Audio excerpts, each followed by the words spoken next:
really know how to start my videos half the time. Hello, welcome back. Today I'm gonna be doing like a kind of a Q&A. I asked some questions on my community page thing yesterday and I got a lot of questions, so I'm going to be answering them while I do things around my house. This is a perfect video to watch if you have laundry to fold or dishes to do or some mundane task, and if you want to just have this on in the background, then I will keep you company. So right now I need to make my dogs food, so let me do that while I answer some questions. Real quick, I'll tell you the recipe. It's 3 pounds of ground turkey or chicken, a cup of peas, a cup of green beans, a cup of carrots, a cup of sweet potatoes, and a cup of apples, and then a cup and a half of rice and 4 cups of water, and it's in the crock pot for 4 to 6 hours. That was one question that I got on one of my videos the other day. I actually commented back to it, but anyways. Ooh, now I just want to eat this apple. I'm gonna eat one slice. Sorry, Flip. Long story short, we found him with many types of worms, so his intestines were basically shot, and we've tried like 3 or 4 different types of kibble with the appropriate weaning, switching over times, blah blah blah. We've done wet food, whatever. None of them worked, so human food it is. It's expensive, but it works. Anyways, let's get into these questions. I had like a couple things that I wanted to talk about for sure, and one of them was relating to the noby, because like I've mentioned, the reason why I kind of started the noby and like the format that this particular one has taken was very heavily influenced by Kate Flanders, who wrote the book The Year of Less, which is kind of like a memoir of her experiences of doing a noby year and like what emotional things kind of came up when that happened. So if that sounds interesting to you, then definitely go check it out. I feel like I forgot that it was like a memoir. I didn't realize it wasn't like a how-to, and a couple people read it and we're like, this is not what I was expecting at all, and I was like, oops, sorry. I really liked it because I like learning about the emotional side of things, because I feel like on YouTube, especially when people are sharing about minimalism or noby or whatever, they don't like always forget to include, you know, the emotional side of things, but they maybe gloss over it. I'm not trying to pretend like doing a noby is easy. As you guys know, I've been very candid about all of my struggles that I've had so far. So yeah, I thought it was really valuable to read about that, because she has struggled with alcohol addiction and stuff, so she was kind of comparing and contrasting those things. But anyways, let me stop talking about that. I already have a feeling that this video is gonna be so long. But anyways, if you want to get to know me and hang out, then get your stuff and get started too. Where was I?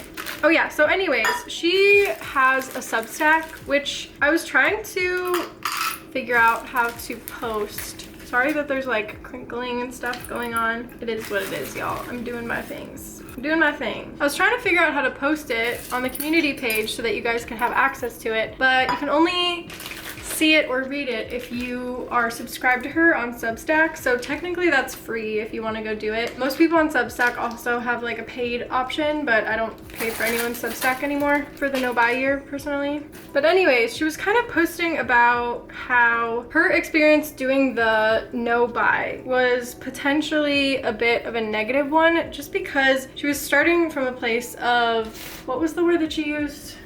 I'm forgetting the word that she used, and I don't want to like butcher her thoughts.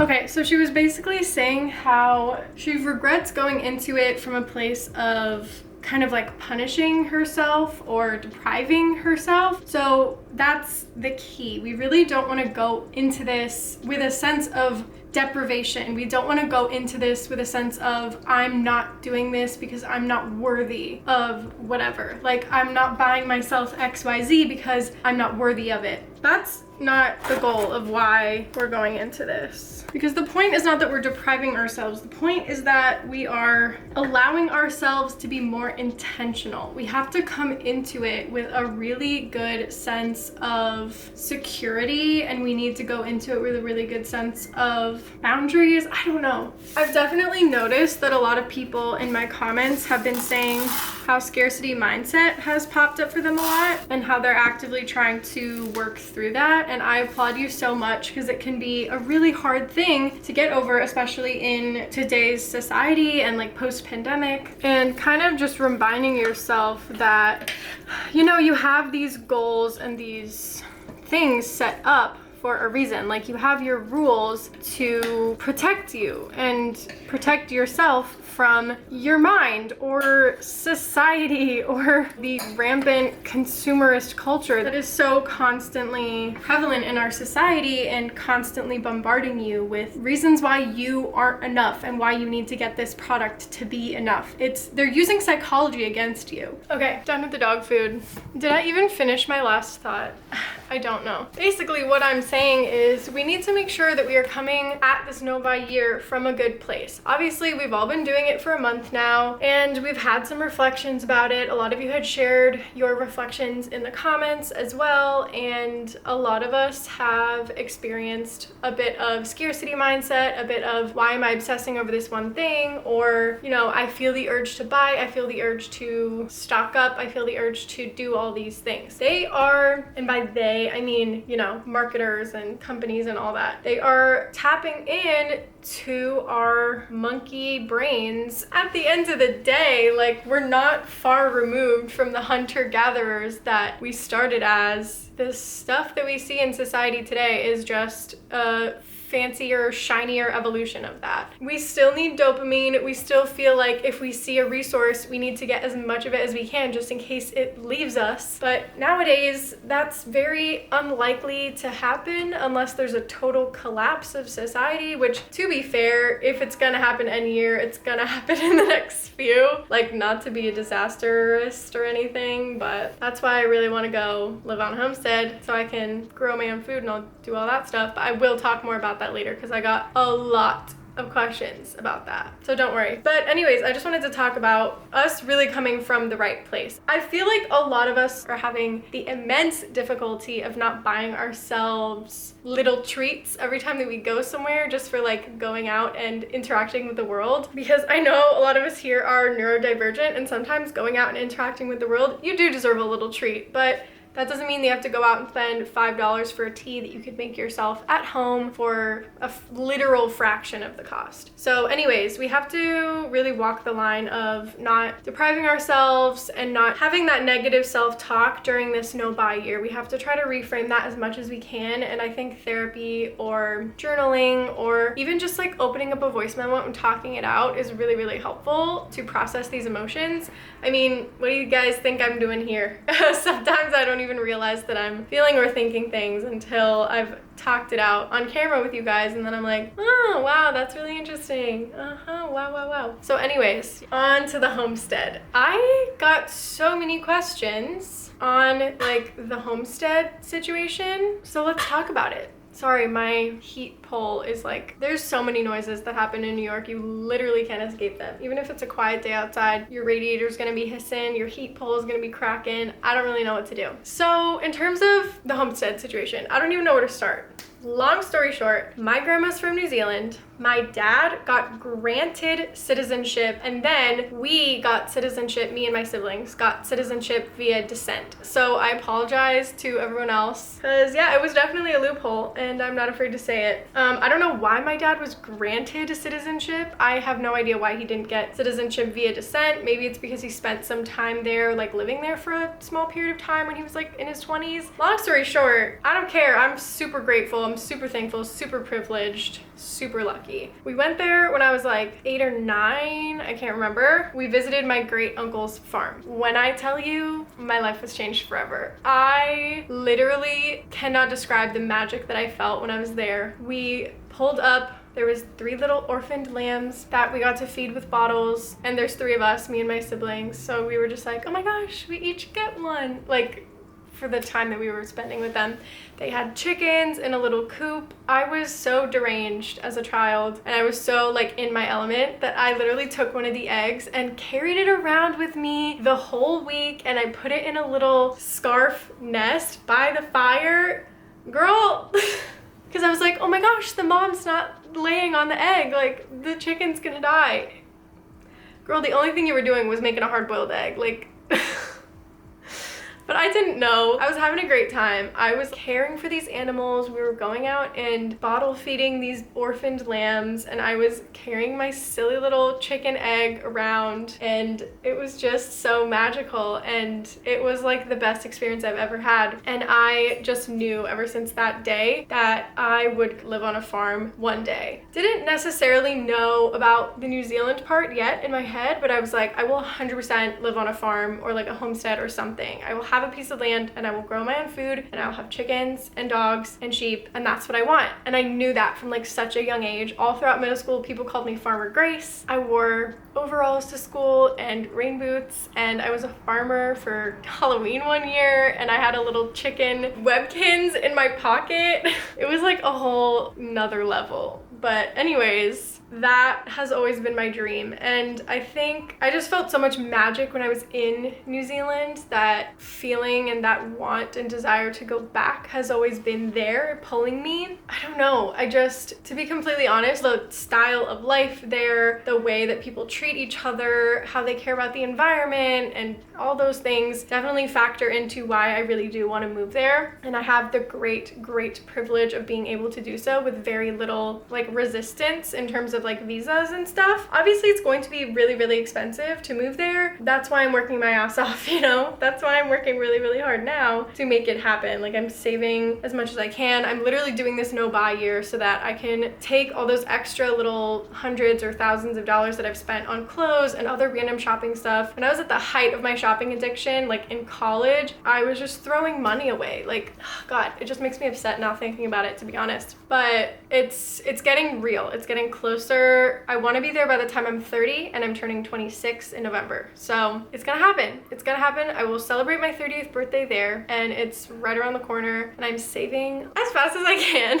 Okay? I don't know. I'm an introverted person. I'm a homebody. I really love simple things, and I really want to encapsulate slow living. And I just really love the idea of going out and tending to the land and being super connected to the earth and nature and growing my own food and doing all that stuff. And I know that that's a privilege and a luxury. It really truly is in this day and age, honestly, I think. And you never know what's gonna happen. So I want to be prepared for anything, and I feel like that's the best way to set me and my family and future potential children up for success in my life. So yeah, I don't know.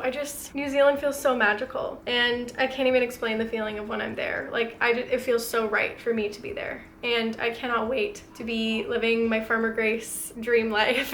So yeah, that's why New Zealand, that's why a homestead. And I cannot wait to take you guys along on that journey. In the next whatever amount of years, I'm gonna be sharing the whole process of moving there, getting our dog over, blah, blah, blah. Just taking it a day at a time, doing the best I can. Let me look up some of the other questions that you guys have asked. Okay, let's do another like no, buy, or minimalism question. Okay, someone asked how to handle Christmas as a minimalist. Honestly, what I've been doing is just straight up telling my friends and family either very specific things that I want, literally sending them a link and being like, hey, if you want to get me something for Christmas, this is what I want. And sometimes that's going to be hard for people to swallow. My boyfriend's mom loves giving gifts. Like, giving and receiving gifts is like one of her top love languages. So for this Christmas, she got me a crock pot, and she felt like it was only one thing and like blah blah. I'm like, that's all I wanted, that's all I needed, and I use it all the time. I'm so happy. Like, the crock pot, it was my favorite present that I got this year. Like, it's been the most useful and amazing thing that I have. Just tell them what you want and be like, I don't want or need anything else. Either give me money, buy me groceries, or pay a bill, or get me this one very specific thing that I will literally send you the link to. Thank you so much. And that's it. Otherwise, just be like, I'm good. I don't need anything. Like, I don't need any physical belongings. If you want to give me money, if you want to take me out, if you want to go see a show, experiences, that's a great way to do a minimalist Christmas. So experiences, very specific lists, or asking them to pay for groceries, a bill, or whatever. It goes a long way. So that's my suggestion. You kind of just have to make your family understand that this is your lifestyle and this is like how you operate now. Otherwise, don't feel bad about just decluttering the item or giving it to someone else or regifting it. Honestly, we're all gonna die someday. You can't take it with you. That's how I feel. Okay, I'm going to attempt to fold while talking because I feel like every time that I do this, I kind of have incoherent thoughts, and then filming Grace is like, and then editing Grace is like, girl, what the fuck did you just say? So let's give it a try. The next question. I got a couple of questions actually. Let's see. I got a few questions about my job. I'm just trying to get through as many as I can. So I'm a member of the IATSE Union Local 764, which means that I operate in and around New York City and some parts of New Jersey. This just means that I have better negotiation power for my contracts, blah, blah, blah. I get paid well, which is like freaking great. And what I specifically do is that I am a wardrobe swing. So some people were like, what the heck is a swing? What do you even do? I work on Broadway and I essentially just kind of go throughout my wardrobe department on the show that I work on and just do random jobs. So there's many aspects of the theater. Obviously, there are stagehands, there are sound people, there's orchestra, there's all that stuff. Most of them have unions. So I'm in the wardrobe union, and basically the wardrobe union does stitching, they do repairs, shoe stuff, not like literal cobbling most of the time in the Broadway house, but they outsource that to like cobblers in and around Midtown and Times Square.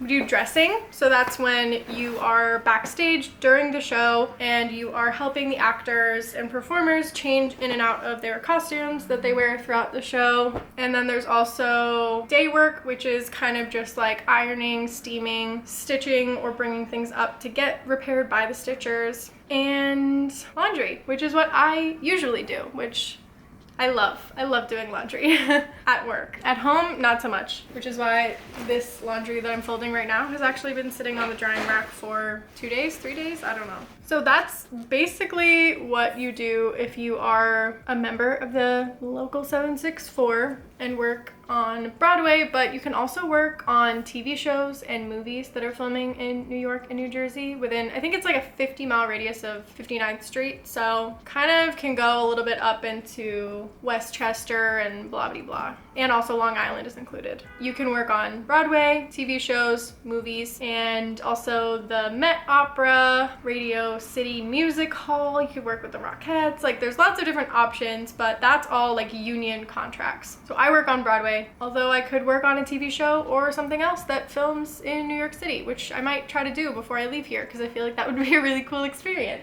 And what I do as a swing is basically I fill in where they need me. So I know about 5 dressing tracks at the show that I work on.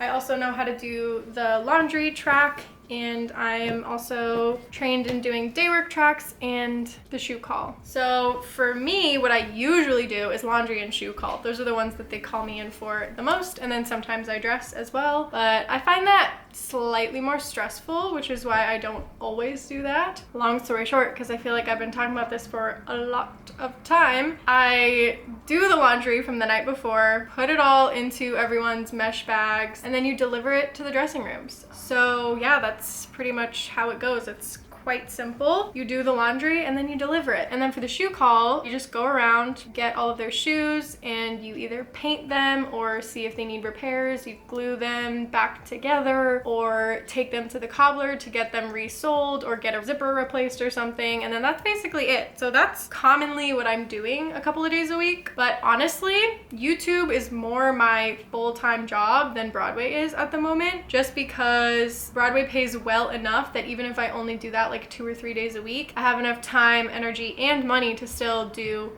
YouTube the rest of the days a week. It's really awesome. But sometimes, like you may have seen or noticed, during the holiday season, there was a lot of people on vacation. So I was called in a lot and basically had no days off. And it was super exhausting. I don't know how everyone does it 6 days a week. It's not what I'm physically and mentally built for. So I have a lot of respect for everyone that has full-time tracks and does it 6 days a week. I literally not built for that. I'm so sorry. So I really love my little hybrid schedule. And being a swing, it almost feels like I work for myself because I can decide my hours. They can offer me something. Sometimes I'm like, no, sorry, I'm not available because I literally have YouTube stuff that I need to get done, or sometimes I'm just super exhausted from other things, or I'm out of town or whatever. So I really love the freedom and flexibility that comes with that. So anyways, let's move on to the next question. Where's my phone? Let's find another minimalism or no-buy question. This is gonna be like a combo of 2 questions. So one person asked what made me want to start minimalism. Another person asked if my boyfriend is on board with this and the no-buy. Another person asked how it's affecting my relationship. All very wonderful questions, and I will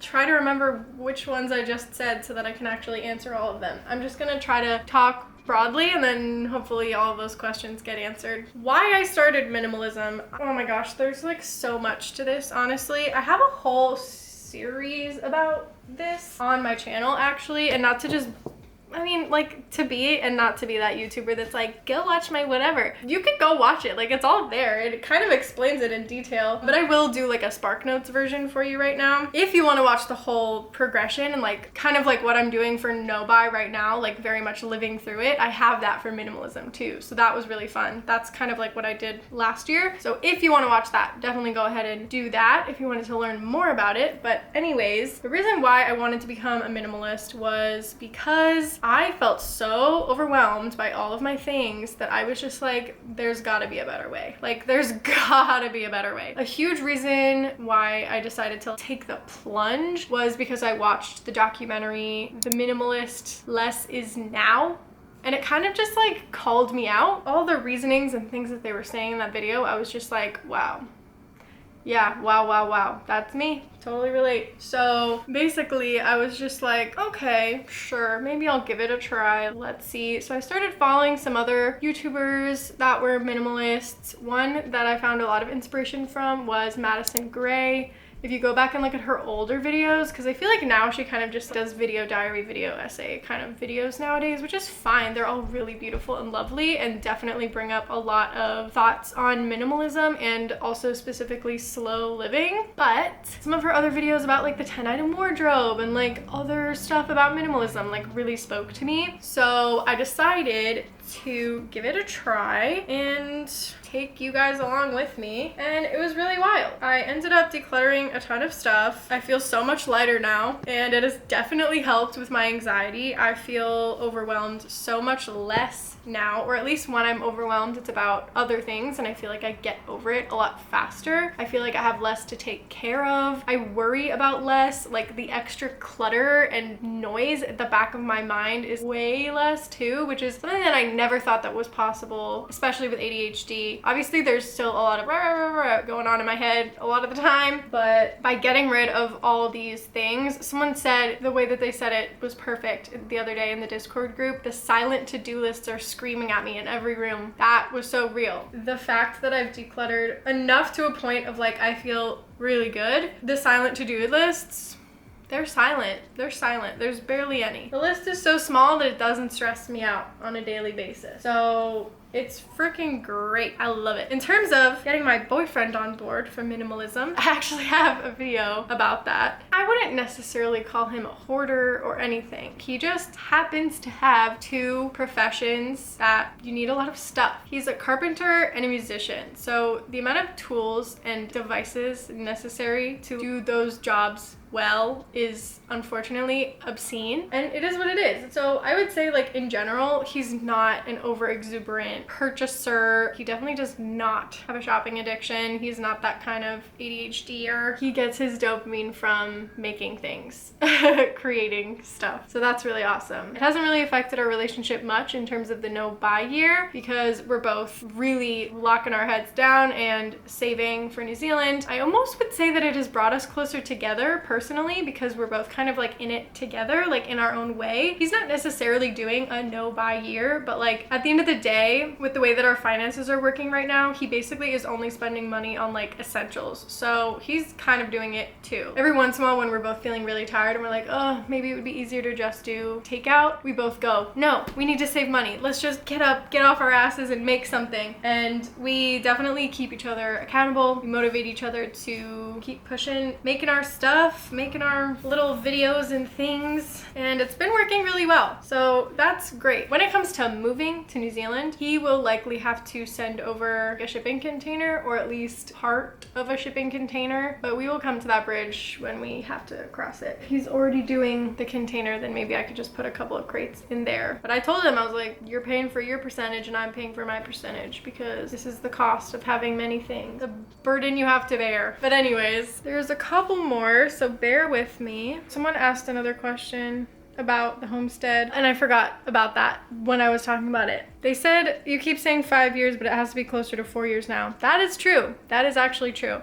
Because like I said before, I want to move there by the time I'm 30. My goal is to be spending my 30th birthday in New Zealand, living there. The plan is Ray is going to be doing music there and or carpentry, because he can do both and he's very good at both. And then what I'm going to be doing is running the homestead and this YouTube channel, and hopefully that will be enough. Worst case scenario, if I need to get a job or whatever, work in a theater, I really truly don't mind doing that. But like my goal is to just work off the land and do YouTube. So yeah, definitely the vibe of the channel will change a little bit, but I think it will still be definitely chaotic, definitely fun, but maybe slightly more calm, because I won't be in such a chaotic place that overwhelms me constantly. And there will be a lot more stuff outside, and there will be a lot more cute animals. So hopefully that's something that you want, because if it is, then stick around. Okay, last couple of questions, because I feel like my camera is actually kind of overheating. One person asked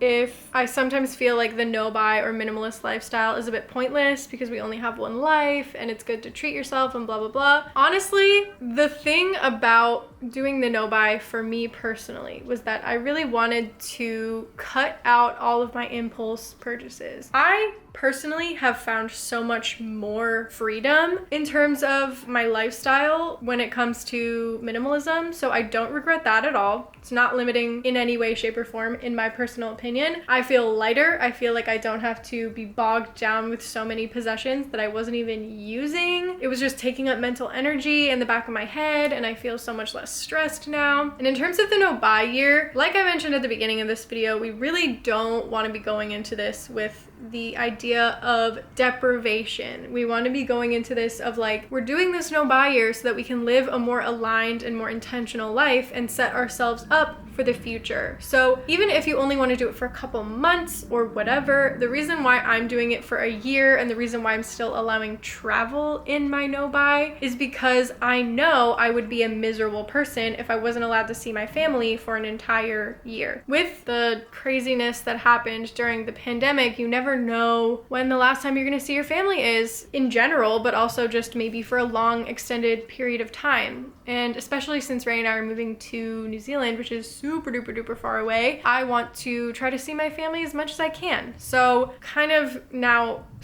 adding another question in, and maybe also rules in general. If you make your rules align to the whole why of why you're doing this challenge, then it can make sense. So just giving yourself guidelines, essentially. Like, it's not like rules to like, you're not allowed to do this. I have guidelines. So for me, travel is something that I love. It brings me a lot of joy. It brings me closer to my friends and family. It gives me experiences. And that is something that I care a lot about. Yes, I feel like sometimes perhaps the no-buy can feel like something that you are depriving yourself of, or like whatever. But again, you don't have to make your rules that strict. And if you are, then maybe there's a reason why you're doing that, so that you can buy a house or have an experience like a really nice honeymoon or a wonderful wedding or something. You really just have to think about how you want your no-buy to impact your life. So I don't think that it necessarily has to be pointless, because it's something that is going to help you in the future. It's going to help you propel your life forward and set yourself up for success. I'm setting myself up for success by trying to get rid of my shopping addiction and showing myself that I can live a year without buying anything and I will be fine and everything will be okay. Because I feel like having a year full of that lived experience and like mental reprogramming and reinforcement is going to show me that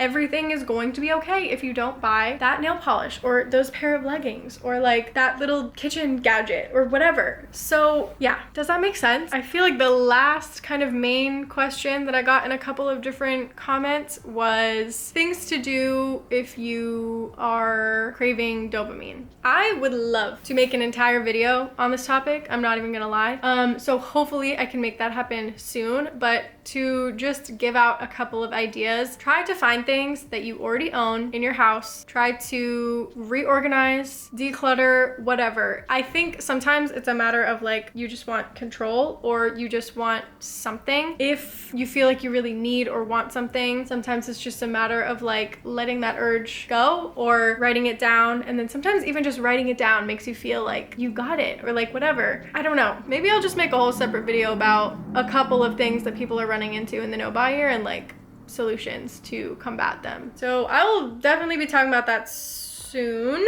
I would say just trying to replace your shopping habit with a healthy habit. You know, I use the term healthy very loosely, but just something that feels more positive to you. It's not gonna feel great at first because replacing instant dopamine with slow dopamine is brutally painful at first, or at least especially for people with ADHD, it's so uncomfortable and awful. You feel really not great. Like I feel like I'm kind of having a bit of a dopamine hangover right now. It's almost like nothing is giving me dopamine. So I totally understand the struggles. Just finding things in your life, in your neighborhood, in your community, in your house that you can do. Books, library, craft supplies that you already own, just like enjoying the outdoors, doing simple things, slowing down your pace of life. It will be worth it in the long run. It sucks at first, I'm not gonna lie to you, but it does get better slowly. Anyways, my camera has been showing me that it's way too warm and I don't want my battery to explode or my camera to get messed up because I really don't want to have to buy a new one. So anyways, I'm pretty sure I answered all the questions that you guys left for me on that post. So hopefully I did. If you have anything else lingering, feel free to leave it in the comments and I will answer it there. Yeah, that's pretty much it. I hope that this was a fun little video for you guys to watch and you learned a bit more about me. Thanks so much for all of your questions. This was really fun. I would love to do this again sometime, or secret little thing for everyone here. I would really love